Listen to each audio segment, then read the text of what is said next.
Last video we covered in detail one of the most basic, tried and true bodybuilding principles of pairing antagonistic muscle groups together.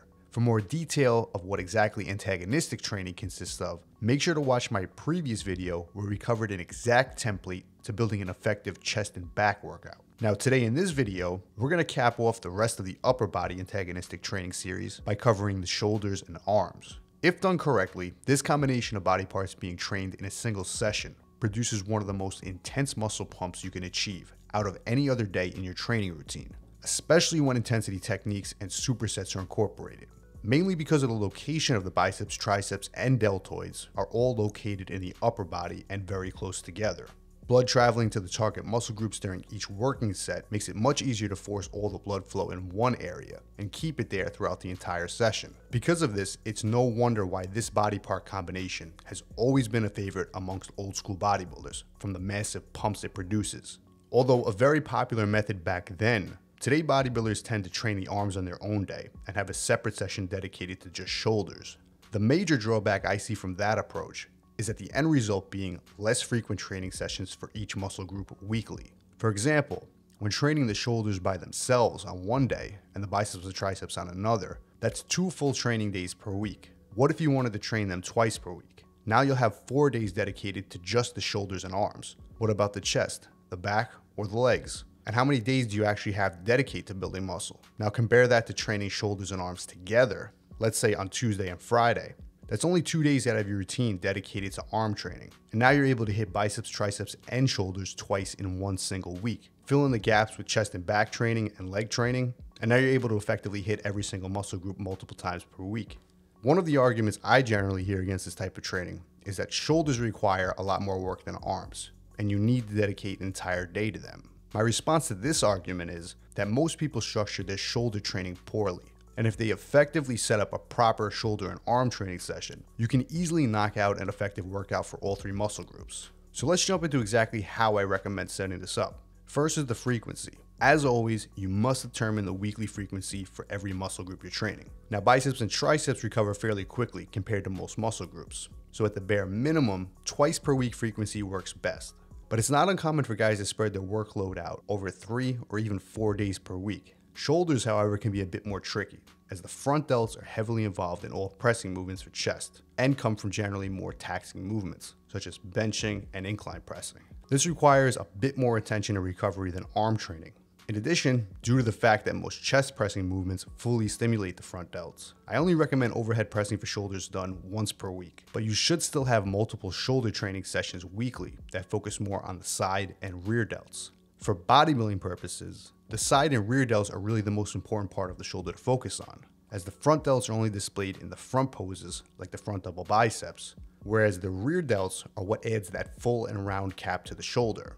And the side delts are seen from virtually every single pose in every single angle, so it makes sense to dedicate a lot of your training volume to these muscle groups. Next is volume. The volume for training for biceps and triceps are fairly straightforward. Generally 10 to 15 weekly working sets for each muscle group seems to be the sweet spot for most people.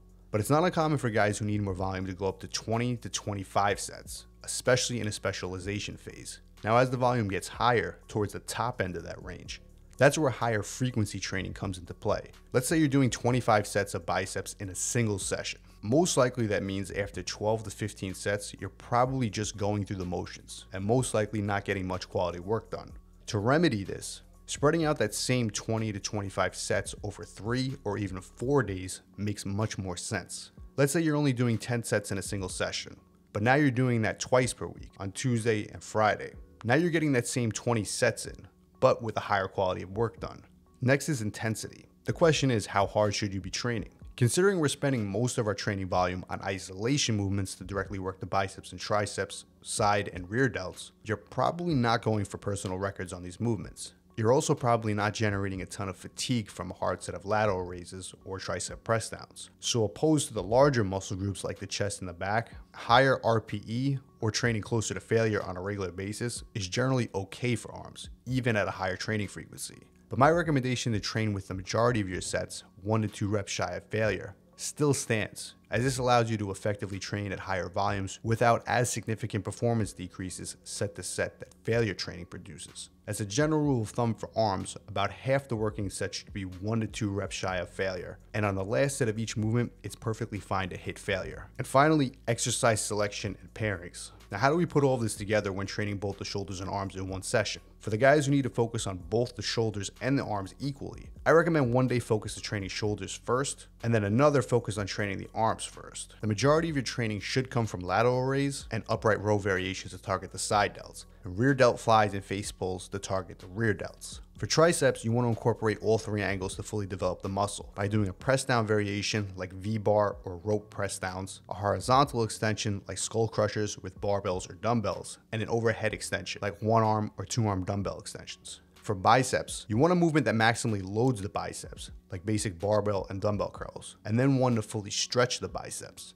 like incline dumbbell curls or cable curls facing away from the machine. Fill in the gaps if needed on the forearms and brachialis with hammer curls or reverse curls, and you're pretty much done. Here's an example of what a sample weekly shoulders and arms training workout looks like inside our old school mass gain training membership program. On Tuesday, you'll have heavy shoulder training and light arm training. On Friday, you'll have heavy arm training and light shoulder training. Tuesday's workout consists of overhead presses done for 3 sets of 6 to 8 reps, followed up with dumbbell lateral raises for 5 sets of 12 to 15 reps, finishing off the shoulder workout with reverse pec deck for 5 sets of 8 to 10 reps. The arm portion of the workout, you'll be starting off with incline dumbbell curls for 5 sets of 12 to 15 reps, and finishing off the entire workout with overhead tricep extensions done for 5 sets of 12 to 15 reps. Now on Friday, we'll be starting off the workout with arms, with barbell curls done for 3 sets of 6 to 8 reps, then onto dumbbell curls for 3 sets of 8 to 10, moving on to triceps with tricep press downs for 3 sets of 10 to 12 reps, and finishing off the arms with skull crushers for 3 sets of 10 to 12 reps. Moving on to the shoulder portion of the workout, we'll be hitting cable lateral raises for 5 sets of 10 to 15 reps, and finishing off the shoulders with face pulls done for 5 sets of 10 to 15 reps. Now, if you're looking to incorporate high volume, high frequency shoulder and arm training into your program, and you need a place to start, give this workout a try and comment down below with your results. And if you want to follow along with the exact routines using these old school bodybuilding training methods, you can join our old school mass gain training membership program, where you'll have access to new workouts every single month. For more details, make sure to visit all the links below in the description. And if you want to see more of the best original bodybuilding content just like this, make sure to hit subscribe.